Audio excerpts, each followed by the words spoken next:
Welcome, everyone, to Alliance for a Viable Future podcast.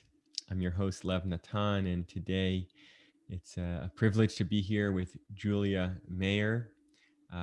She is the author of that book that's in her shot, Painting Resilience, the life and art of Fred. How do you pronounce his last name? Cherna. Cherna. Thank you. Thank you. So I came across Julia's work through my mother. She and Julia are in the same synagogue in Jamaica Plain, and my mother was staying at my house as she's been to take care of her grandson, and there was a book launch webinar that night. It just happened to be, and my wife and I and my mother watched Julia and Fred and this large community that had gathered to be present for this tremendous work that has taken place. That Julia, you've just, you, I hesitate to say that, that you did it, right? It's like it needed to be done, and you listened to it and followed it, and that's actually where I just want to get started today. Is this question about you clearly have a calling to be this kind of a writer, to be a writer in general, but this kind of a writer. And I'd love to hear about, how did you trust that sixth sense, not just as a writer, but as um, a storyteller, and to have someone confide in you in such an intimate way. Yeah, absolutely. And thanks, Lev, and thanks for having me here. It's a pleasure to join you, get to have this chance to discuss this work. And it's been a pleasure to learn more about the work that you're doing at the Alliance for a Viable Future. So thank you. This book has been a little over 6 years in the making. It started when my husband, my brother, and I took a tour of Fred Turner's studio, which is really the top floor of his house. I've known Fred for most of my life, and he's been a member of the synagogue that I grew up in for probably 10 or 15 years. He spent most of our family holidays with us, he and his wife, Rebecca. And he had been offering to take me on this tour of his studio for years, since I was in my probably mid-teens in Brooklyn, New York. And I, as a sort of savvy New York City kid, had a really specific idea of what it means when older men ask younger girls if they want to take a tour of their studio.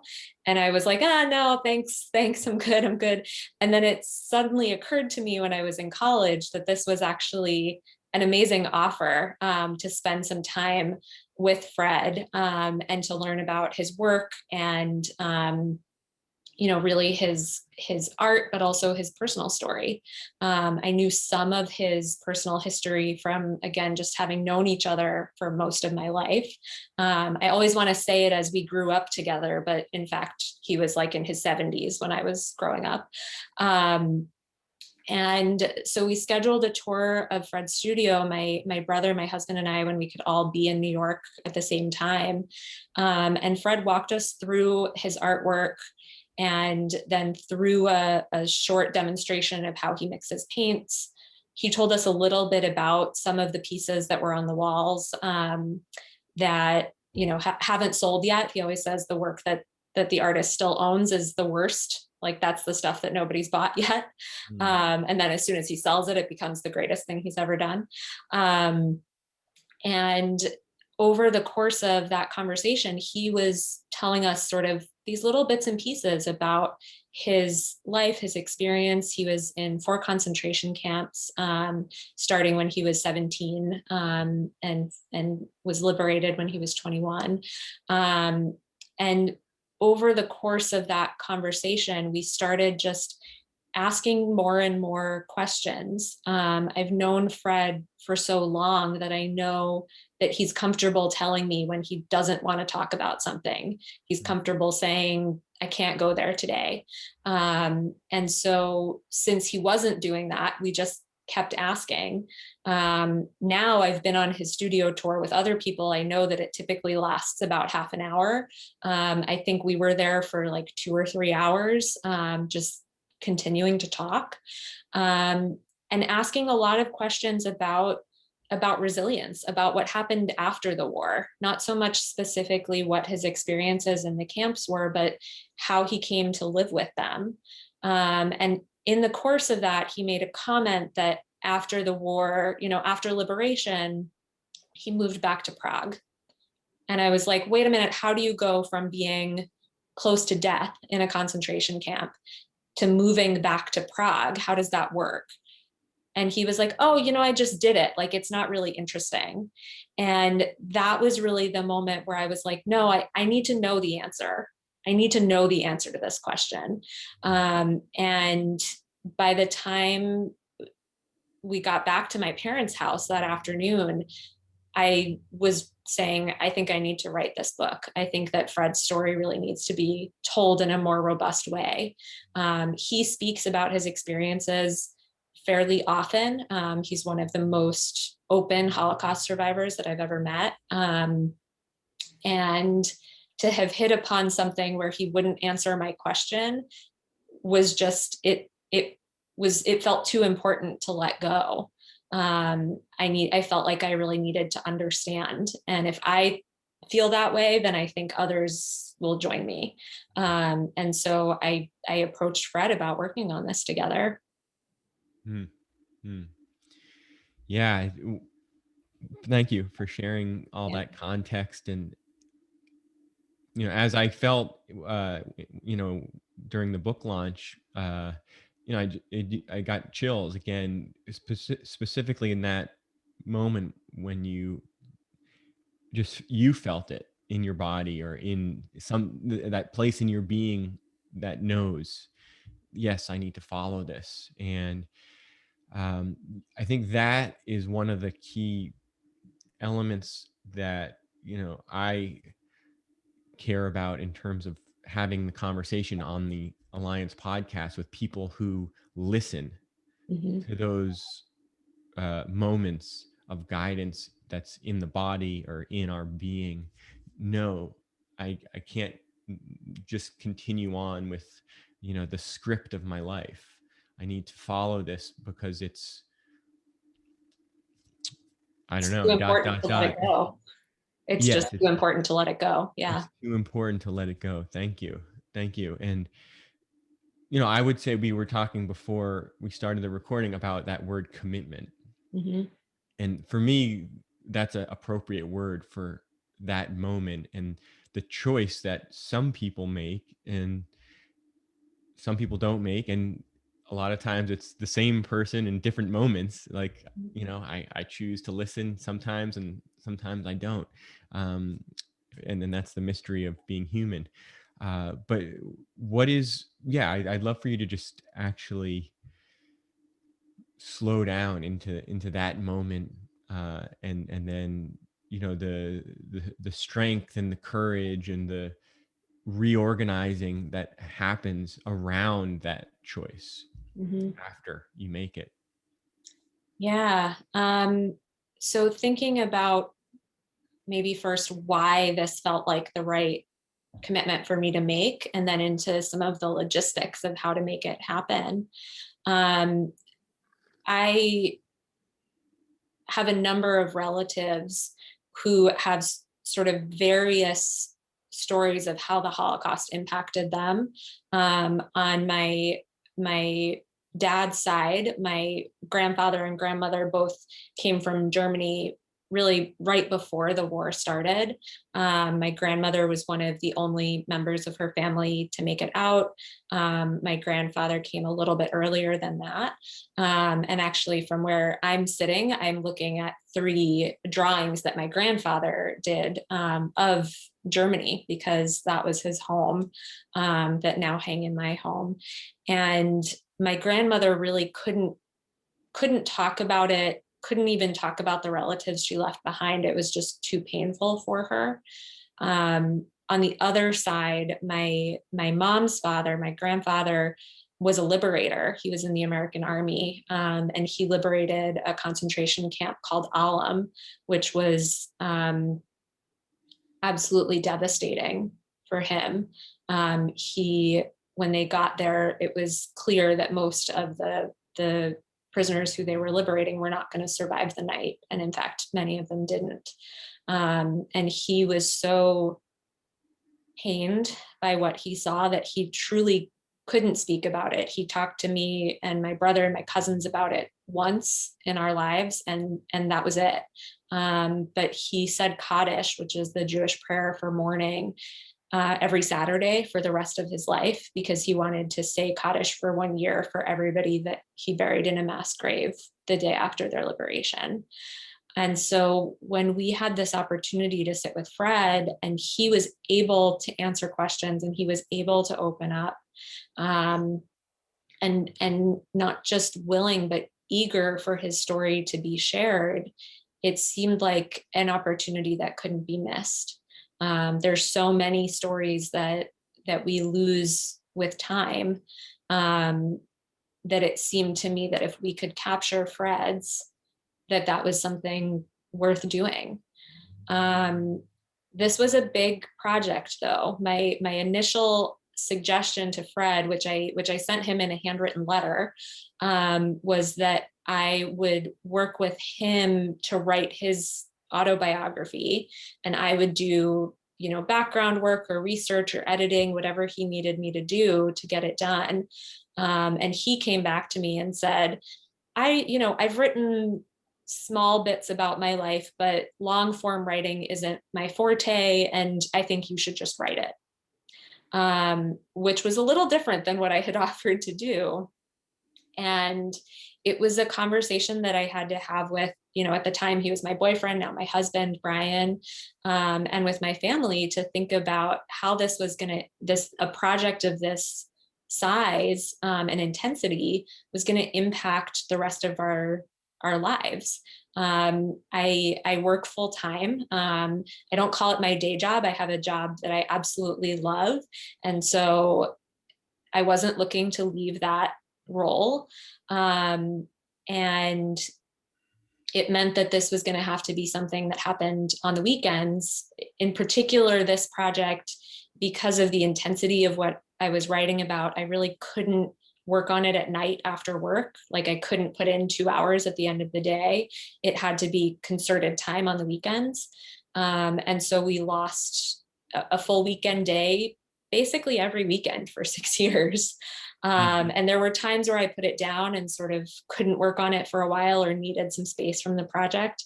But it wasn't it wasn't a short-term process. Hmm. And so it meant a lot of negotiating, kind of, how do things like grocery shopping, which usually happen on Saturday mornings, how are they going to happen now? And ensuring that the entire rest of my life didn't have to be put on hold, but that there were commitments made both by me, but also by my, again, then boyfriend, now husband, to make this work happen. Hmm. Yeah. I so appreciate you, talking about, the more, you know, internal, or just the relational aspect of the commitment, and then the very practical, how are we going to get groceries every week? Because, in my work doing leadership coaching, and working with small men's groups, I focus on the same issues with people. It's all about finding what is it that I'm really committed to, Mhm. and then how do I actually orient my life around it and have the courage to do the practical, mundane reorganizing, because something is so important. So Mhm. just really appreciate you speaking to that, the commitment that it takes, and to be this particular kind of activist, to be a writer activist, and is the way I'm, you know seeing it. Yeah, thank you. And then I would love to just get right into, I think,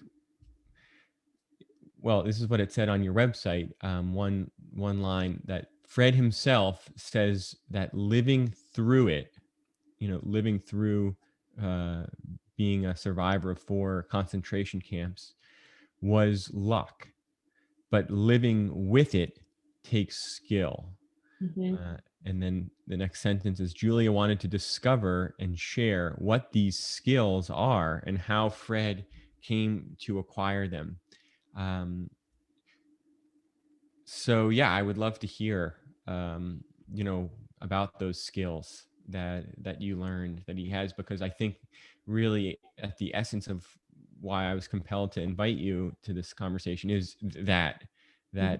sense of needing skills to overcome such a intense, you know, mind-boggling experience to go through, and that there's my sense is there's something very, very relevant to all of us living through our current um, reality that we're in with the convergent crises that we have. Yeah, absolutely. And I think, thank you for asking that, because I think those skills are really, it's the most important part of this book. And it's, a lot of Holocaust memoirs end at the end of the war. And I think often you're left with this question of like, what comes next? How did you keep going after living through that? And I think for Fred in particular, his artwork and his storytelling were huge pieces of that. There's a piece of his that's hanging behind me. This is actually the piece titled Resilience, for those of you who are watching, the video. But he's created thousands of works over the course of his life. He started painting literally in his hospital bed after liberation. He started on watercolors. And so finding a way to not just hold his experiences inside, but to find a way to get it out on paper, to share it, to not be the only carrier of what he was living with, I think is huge and really important for Fred in particular. I think what you hear from him is something that you hear from a lot of trauma survivors, which is also that you have to put one foot in front of the other. You wake up and you have to put, one leg in each pant leg and brush your teeth and keep going. And those actions don't always have meaning right away, but over time, the meaning comes back to them. Um, the interesting sort of ultimate answer to how did Fred get back to Prague after his liberation, he was in a hospital for a little while, and the American soldiers who were caring for him repatriated him via a train to Prague, at a point where he could barely stand on his own.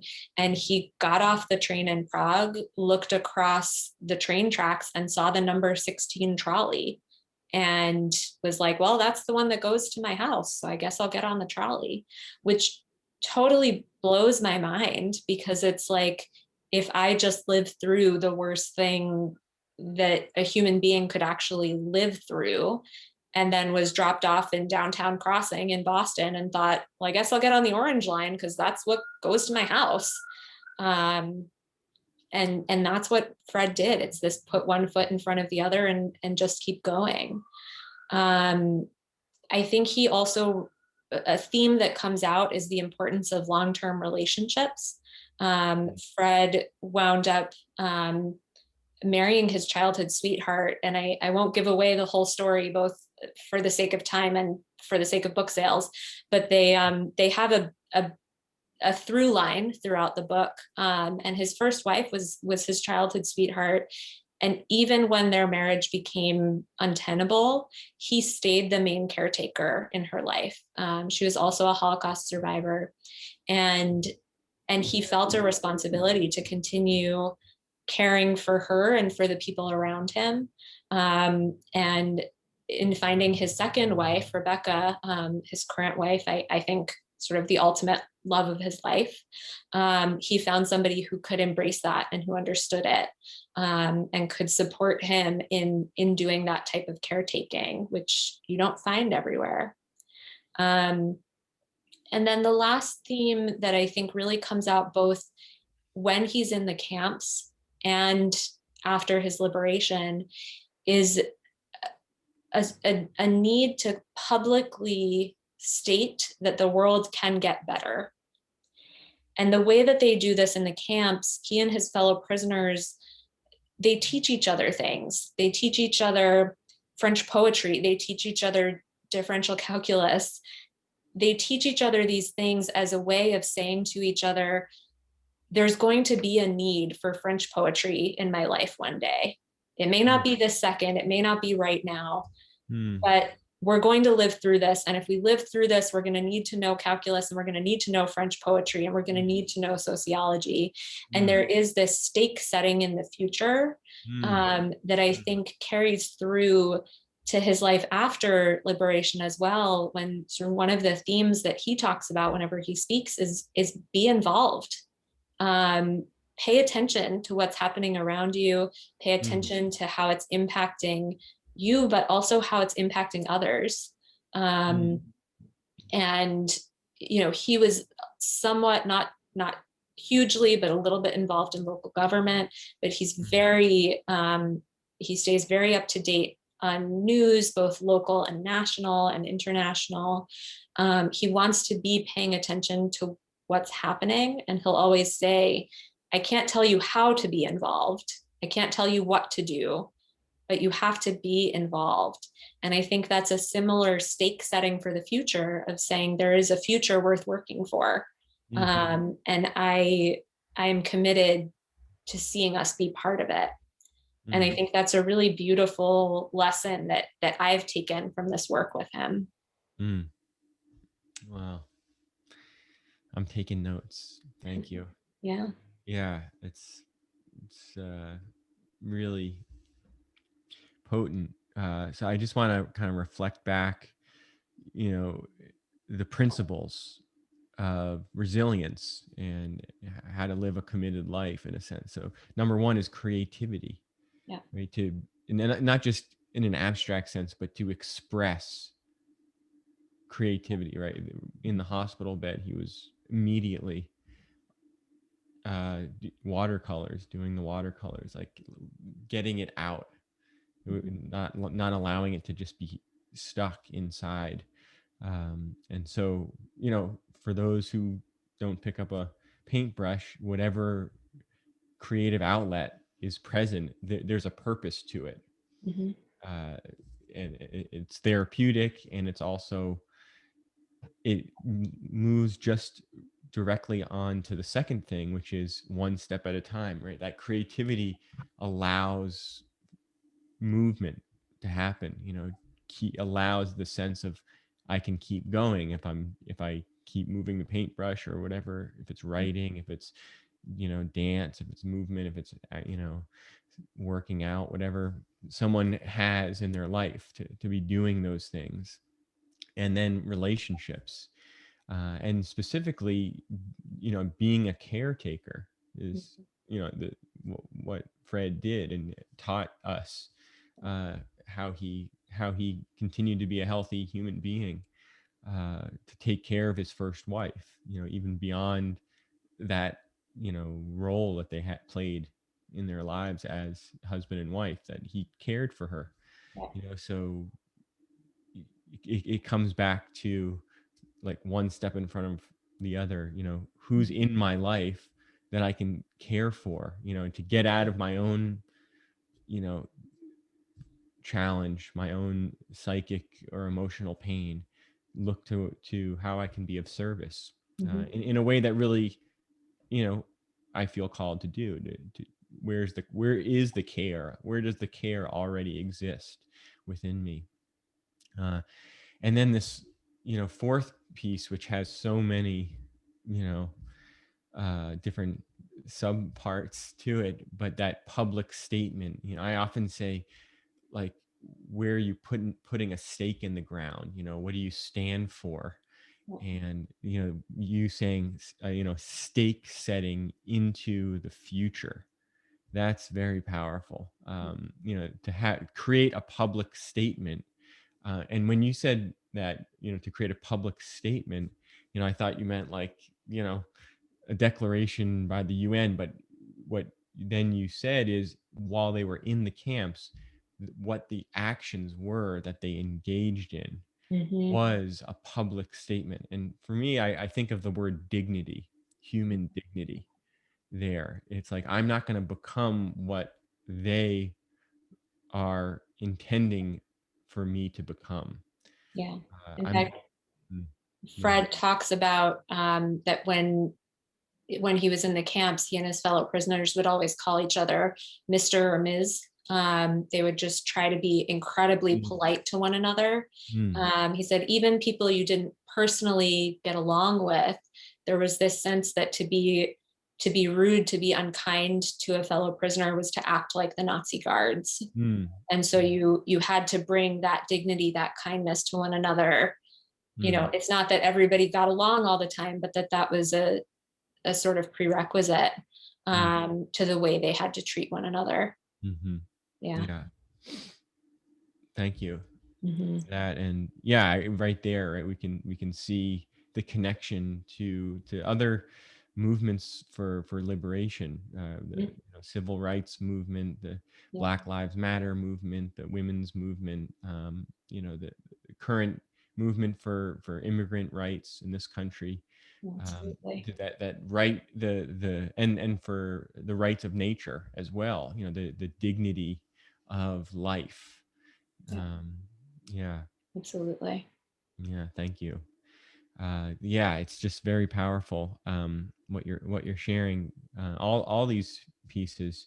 But I can almost see, in these four elements of, in a sense, this is, you know a recipe for resilience in our times, right? Creativity, one step at a time, being connected in relationship, and putting a stake in the future. Mhm. That dignity, that I'm going to be prepared, I'm going to Yeah. be adaptable, I'm going to be, a functioning, intelligent being. I'm going to Hmm. keep my mind active, and I'm going to pay attention to what's going on around me. Yeah. uh, Yeah. yeah. I didn't write this specifically as a question, so forgive me. But well, in some way I did, about trust. Speaking about trust and the connection to change, that you've learned from Fred and from this project.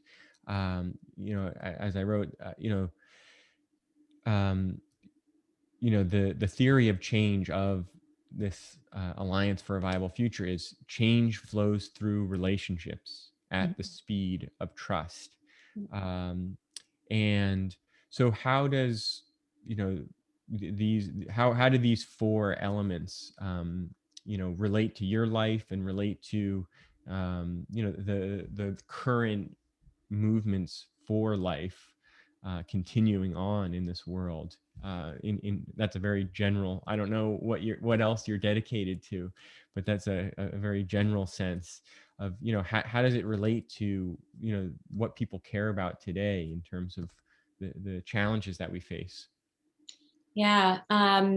It's a really interesting question. I'll do my best to try to address it. But again, I don't like to use day job because it makes it sound like it's unimportant to me. But my work is with a nonprofit called Year Up that Mm, does workforce development training for low income young adults, mm, 18 to 24-year-olds. And most of my role is in fundraising. But I also am a coach to a small group of our students each cycle. I have a new group that just started about 2 weeks ago, and I'm just getting to know them now.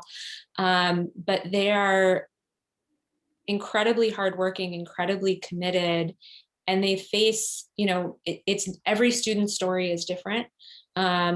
And everybody is facing their own challenges that they need to work through. The world isn't set up, the country isn't set up to treat all people equitably. And I think that's probably something that anyone listening to this podcast already knows. And so there is a sort of constant question of how to support young people who are trying to get ahead in a world that's not set up for them to succeed. Um, and I think a lot of the same things that Fred talks about come up again and again, in how to stay involved and how to build relationships with people across lines of difference, and in ensuring that even when things are hard, or even when your actions don't feel like they have meaning, you have to get up and keep going. And that's something that I see in my work. It's something that I see in the students at Year Up, and in the work that they do, and something I think comes up often in activist work and in social change work, that it's just critical to have those elements as a baseline. Yeah, exactly. The baseline there. And um, yeah, I think just a couple more questions and then we can kind of come to a close here. Um, One is, as I'm listening to you right now, I don't even know if it's a question. It's a presencing of, the moment when I thought, wow, I really do want to interview you. Before it was, I think it was pretty. I'm pretty sure it was before we knew the results. Well, yeah, we knew the results of the election when you did the book launch. I'm pretty sure, or it was shortly after. And anyway, the last few months have been an uncertain time, Yep. and I received tremendous amount of strength from hearing Fred, and just the testament of him not only surviving but being a dynamic, functional, uh, human, intelligent, loving, caring human being, through his entire life, and being a living example, taking that stand uh, in the midst of, literally, he lived through fascism, Mm-hmm. uh, and and it went after him, and the most vicious way. And here, you know we were, it's hard to even bring the words out, but Yeah. we're on the brink of it, and it's still, there, that thought form, and that ideology is still quite present and alive in this country. Mm-hmm. uh, that is what really became clear over the last 4 years. Yeah. So I just wanted to presence that, and see, what is present for you, as we look at it together. Yeah, something interesting that's come up, and Fred and I stay in pretty close contact, of course, over the course of this project. But now, as it's completed too, I generally try to call at least once a week, once every other week, just to check in, see how he's doing. And something that I noticed, we started this project under President Obama. It Hmm. was a really different feel, and it had a really different sense of importance, than it did when we were a couple of years in and Trump was elected. Um, and Fred really was frightened and expressed a lot of concern about the extent to which history repeats itself. And we needed to be watching for signs of fascism, for signs that some races, some religions, some different immigrant statuses were going to be persecuted. And there's an interesting piece of that, which is that Fred gave me probably 25 years worth of New Year's letters that he's written to his friends and family at the beginning of every year, saying Happy New Year, and with a little update on what's gone on, over the last year. And this isn't the first time that Fred has been concerned about fascism coming to the US. It's actually a through line that comes up pretty frequently in his writing over the course of those 25 years of letters. Um, and that was in some ways comforting to me, right? Like, okay, so we've made it this far, so at least we can keep going. And in some ways, it makes sense that somebody who's lived through what he's lived through is always going to be vigilant, and is always going to be watching and paying attention.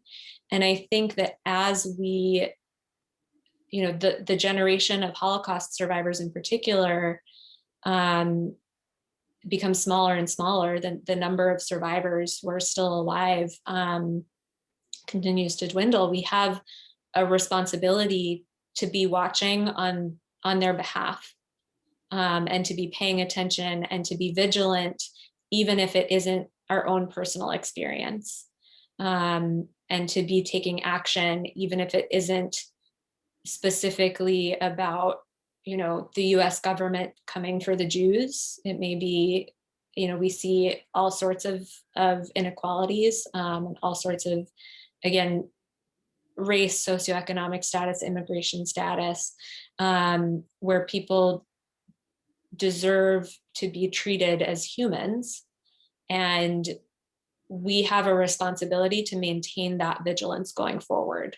And I think that's part of why I wanted to write this, and also part of why, Fred is now 97, why it felt so important to him that his full story be told. Hmm. Amen. Thank you Yeah. for sharing those words. Yeah. And I just, wanted to ask, in closing, you spoke a little bit about your own family experience. Mm-hmm. Um, and, we, before the recording started, we spoke about this phrase, the key threads of commitment in your journey. And, what does that mean? And I don't know, it sounds like poetry maybe, but whatever that means to you, what are the, um, your own, personal experiences, before maybe you even met Fred, or when you were a child, or, that connected you to this kind of a commitment, and then, gave you the strength to keep choosing it. Yeah, I think a lot of that does come from my own family's stories, which I talked a little bit about earlier. I grew up in Brooklyn. At the time when I was growing up, I lived in the most diverse zip code in the country, Mhm. and there were all sorts of experiences that, as a person who's white, as a cisgendered woman, that I was seeing and being part of through my friend group that weren't necessarily directed at me. And I was lucky in so many ways, to be part of that, to be part of, growing up with an interesting and diverse and varied group of people, um, and where those, my friend group from middle school, I'm mostly still in touch with. My pre-K best friend was my maid of honor in my wedding. Mm. Um, our kindergarten teacher actually joined one of the book calls unexpectedly, which was delightful. But all of those relationships, all of those stories, all of those experiences, I think continue to be part of my why, and my desire both to to complete this piece, to complete this work, but also to work to have my job be in something that is about social change making, because even in a world where I was living around the corner from someone, we weren't having equitable experiences. And I think that's something that plays in a through line throughout my life, and continues to be really important. Mm. Yeah. Thank you, Julia, so much. Yeah. And I know you offered to share this book with our community here at a discount. Yes. Um, like, If folks want to read the book, you can purchase the author's edition, which is the version that has the best quality reproductions of Fred's artwork, which if you're listening to this as a podcast, you're not getting to enjoy, but I strongly encourage you to check out his work. You can find out more about the book and find links to Fred's website at my website, which is juliamayer.com. So that's JuliaMayer.com. And if you do decide to order the book from there, use the discount code Alliance Podcast for 10% off. And you'll see that come through. So again, that's juliamayer.com and using the code Alliance Podcast.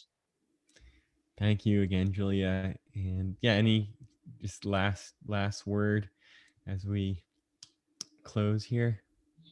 Thank you. Thank you for having me and for sharing this with your community. And again, I think this is something that no one listening to this podcast needs to be told, but continue taking care of one another. Mm, That I think is our responsibility moving forward. And mm, I appreciate that that's something your community is so committed to. And I'm glad to be part of it. thank you. Thank you.